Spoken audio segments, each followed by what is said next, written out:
Mbewu munda mwa bambo ndi mayi Gawaza amudzi mwa Achafika dala mfumu yaikulu Khombeza m'boma la Salima zimakhala zathanzi komanso zobiriwira chaka chonse. M'minda imene banjali likumachitamo ulimi wa mbewu zosiyanasiyana monga thonje, soya komanso chimanga mumaoneka mosamalika ndipo zomera zina monga kaufiti zilibe mphamvu yowononga mbewu m'mindayi. Awiriwa akuti izi zili chonchi kamba ka njira zamakono zamalimidwe zimene amatsatira. Papita zaka tsopano awiriwa chiyambireni ulimi wa mbewu zosiyanasiyana ndipo mayi Loveness Gawaza akusimba lokoma. Munthu ukamalima kwambiri umathetsa vuto pa khomo. Aponso ife tili na alangizi amene awutilangiza dera lathu lino makamaka ndandanda wathu uno kuti tizilima mbewu yocha msanga ngati hybrid. Chifukwa chakagwedeka mvula kalubwera mosintha-sintha. Ndi chifukwa chake ndatenga nawo gawo kwambiri kuti ndizikhala nawo mugulu kuti banja langa likhale lotani, likhale lomasuka aponso likhale lathanzi. Mavuto amene akhala amene yothetsa pakhomo, njala umathetsa ku gawo la ulimi, aponso umapeza ndrama zochuluka zophunzitsa wana pa skulu zochokera mu ulimi, aponso umaphunziranso mkonya malinga kulima mbewu zosiyanasiyana ngati soya ngati ntedza umapanga mkonya wa pabanja. Malingana ndi mayi Gawaza pamene zinthu zikusintha ndikofunikiranso kuti alimi asinthe momwe amagwirira ntchito zawo ndi kuyamba kugwiritsa ntchito njira zamakono zamalimidwe. Iwo akuti makono sizikuchita kufunikira kuti alimi adzigwirabe ntchito ngati mwathangata.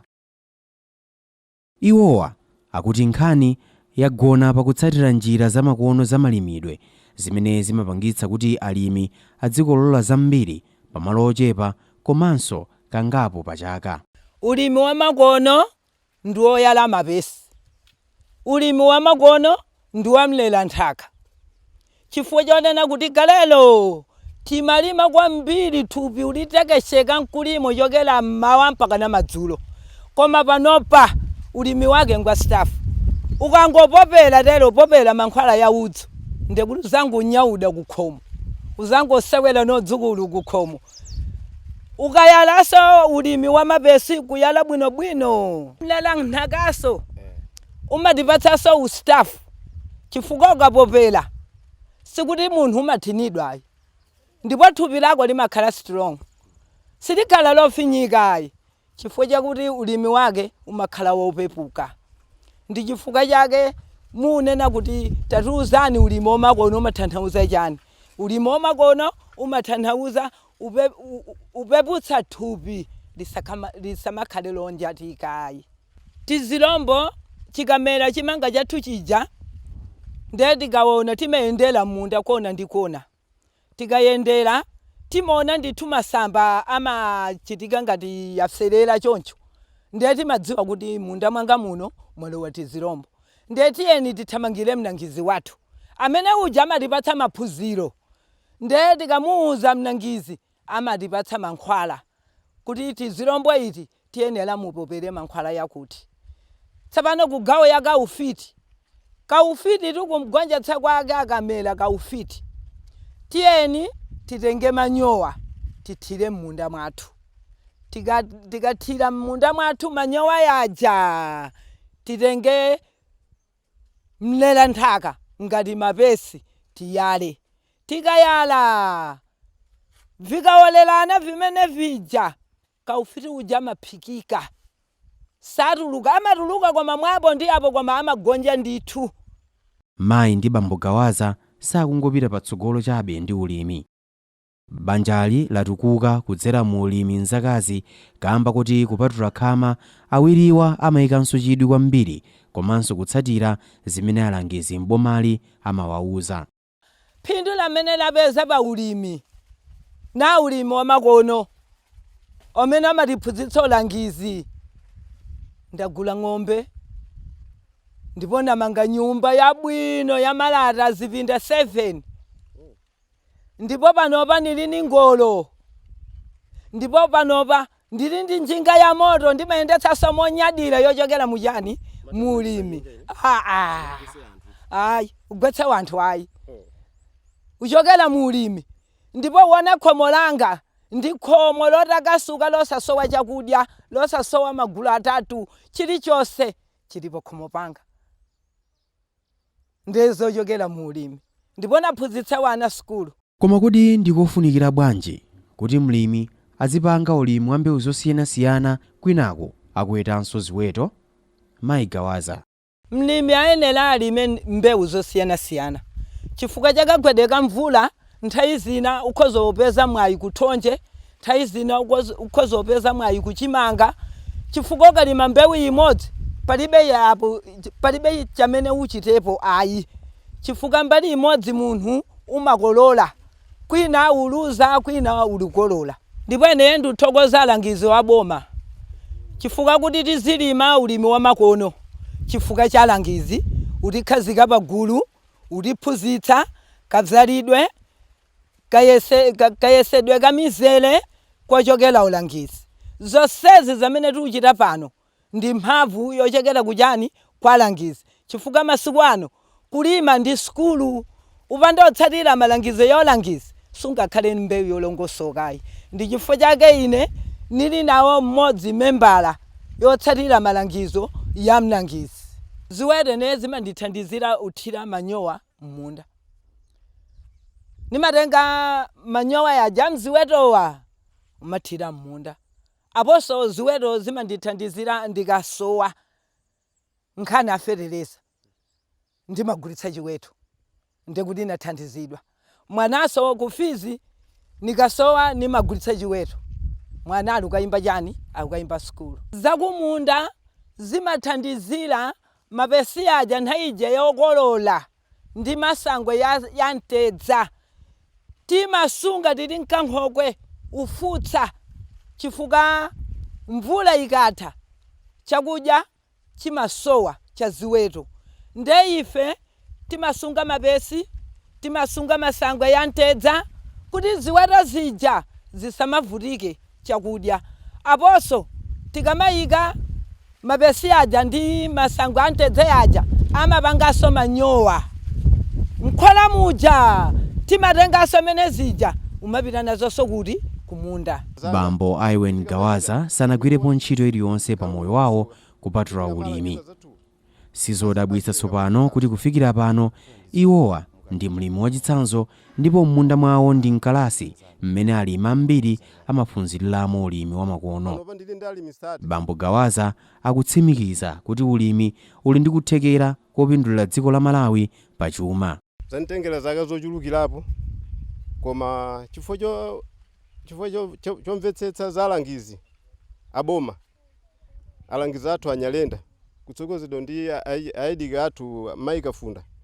Nchifukwa chake ndafika panopa kufikirana kuti ineyo ndikhale komanso ndine lead farmer wakuno kumudzi. Mulangizi wanena kuti mmenepo ndimangolima ngati chilimelime, koma tsopano anandipatsa ngati mulangizi wakumudzi chifukwa choona luso limene ndinali kupanga moti ndimaphunzitsa azanga kuchokera muchani mulimi. Pano ndayima pano ndi pa sukulu pamene tapa kalasi yachokera pano, zonse timaphunzira pano kumapita minda mwathu alimi. Moti luso limene liya pali alimi ena uko atengera pano. Sinasiye nkadaphunzitsa chifukwa ndine mulangizi wokuti wakumudzi. Mukamalangiza alimi anzanu mumauza chani? Alangiza anzanga mati azipanga ulimi motani? Alangiza anzanga monga alipo ena ma CBF timalangizana kuti alangizi munthu ukakhala mlangizi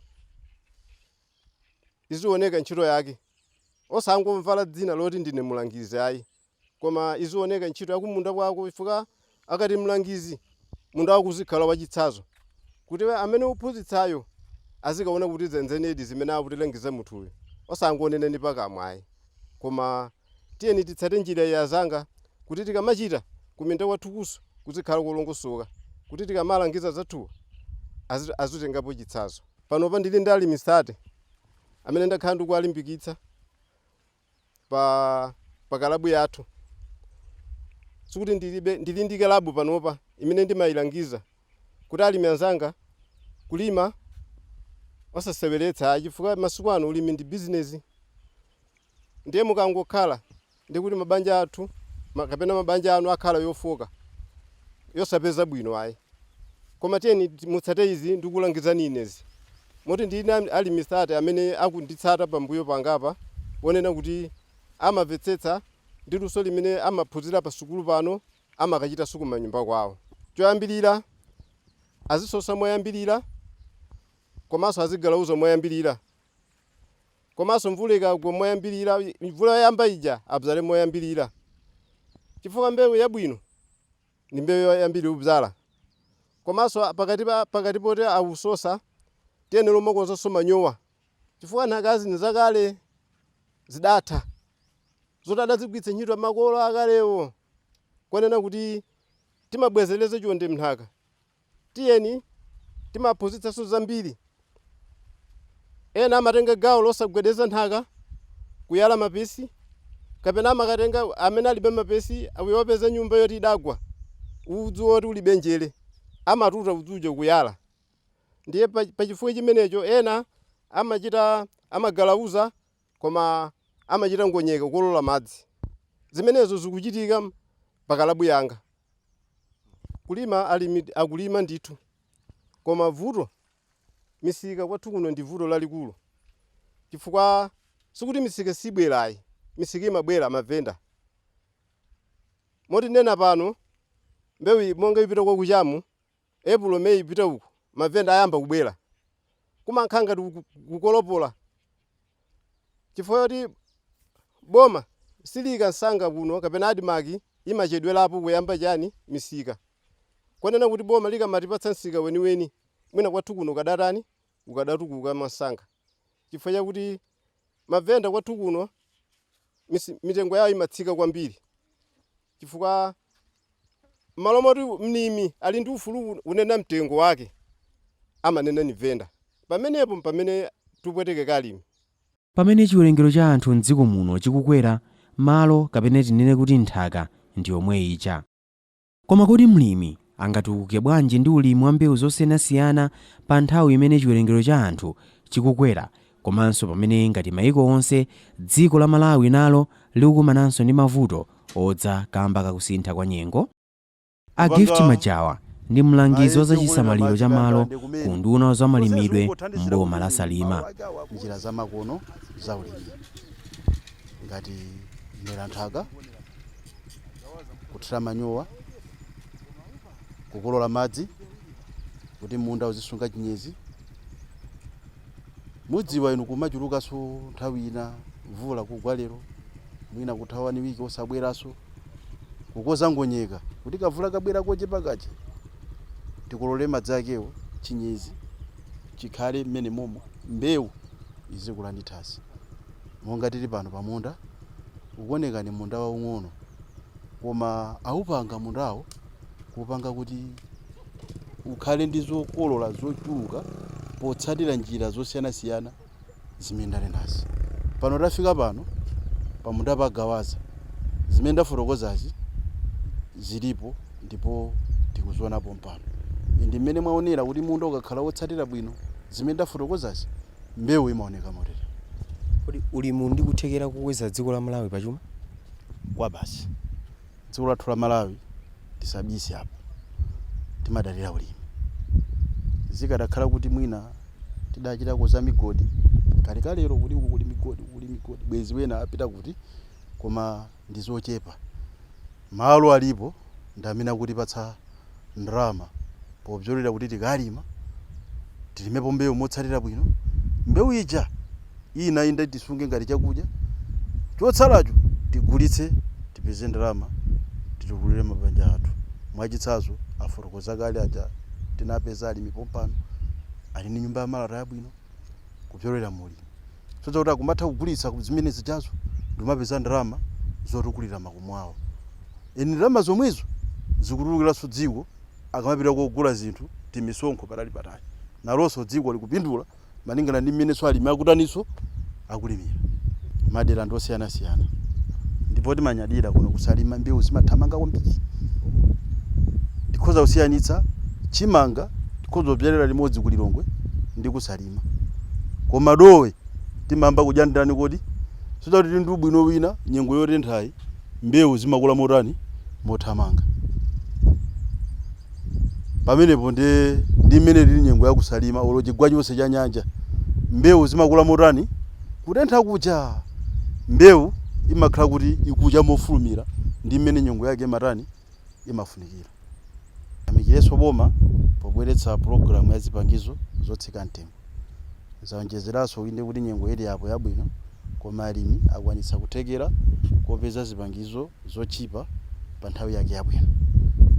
Zatithandiziraso kuti ulangizi uja tikupereka uja ukunkano mafalikira kudyolera mu magawo a ulangizi osiyana-siyana. Tiyerekeze ngati kwathu kuno tili ma farmer field schools ambiri amene upangiri lese ngati technology upangiri pokalimidwe kwa mbewu kakufalikira mofulumira kwambiri chifukwa ndi kuthekera kuti boma lino lasalima tili ma farmer field schools ambiri amene athandizira kuti maupangiri akalimidwe kwa mbewu afalikire pena paliponse. Komanso alimi atha kuzindikira kulima mbewu zosiyana-siyana posadalira mbewu imodzi imene munthu angathe kulima. Koma mbewu ina ikalephera akhoza kukhala ndi umwawi woti mwina mtedzawo ndithandiza. Mtedzawo ukalephera thonje lindithandiza. Thonje likalephera soya ndithandiza. Zimene ziso zathandizira kuti zikhale ngati kuti ndi nyengo yathu yakusalima alimidwa kutani.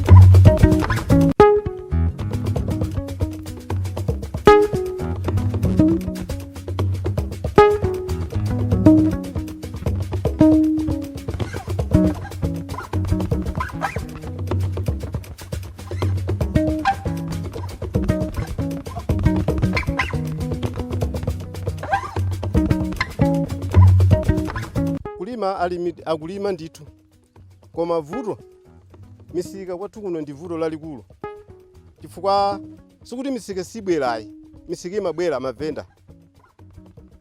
Moti nena pano mbewu monga ipita kwa kuchamu April May ipita uko mavenda ayamba kubwera kumankhanga kukolopola. Alimi ambiri mdziko muno ngati mmene taonera bambo ndi mayi Gawaza kuno kwa mfumu yaikulu ndela la mfumu yaikulu Khombeza mboma la Salima akuchilimika ndithu pa ntchito zosiyana-siyana za ulimi. Akulandira uthenga osiyana-siyana kuchokera kwa alangizi kuti azigwiritsa ntchito njira zamakono za malimidwe. Koma akagwira ntchito zonsezo nkhani imene ikumavuta tsopano ndi misika ya phindu ya zokolola zawo. Kungokonza penepa dziko la Malawi likhoza ndithu kumakhala pa loto lake loti ndi dziko la mkaka ndi uchi kudzera mu ulimi.